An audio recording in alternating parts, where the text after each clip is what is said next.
Welcome to Luca is a Billionaire, where the only thing I invest in is your answers. In this video, I will show how to make delicious oatmeal cranberry cookies. First, preheat your oven to 375 degrees Fahrenheit.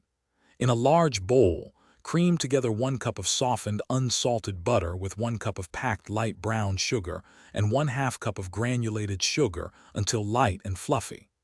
Then, beat in 2 large eggs, one at a time, ensuring each is fully incorporated before adding the next. Finish by mixing in 2 teaspoons of pure vanilla extract.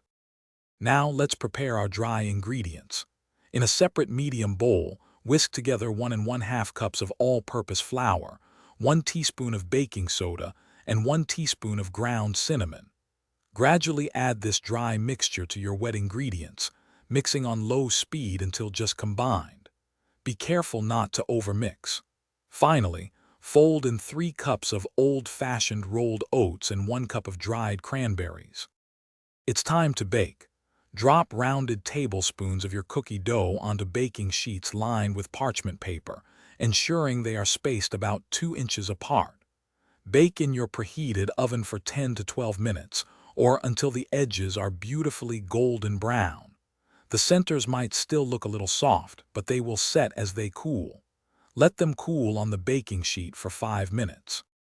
After 5 minutes on the baking sheet, carefully transfer your oatmeal cranberry cookies to a wire rack to cool completely. This step is crucial for achieving that perfect chewy texture. Once fully cooled, store them in an airtight container at room temperature for up to 5 days to maintain freshness.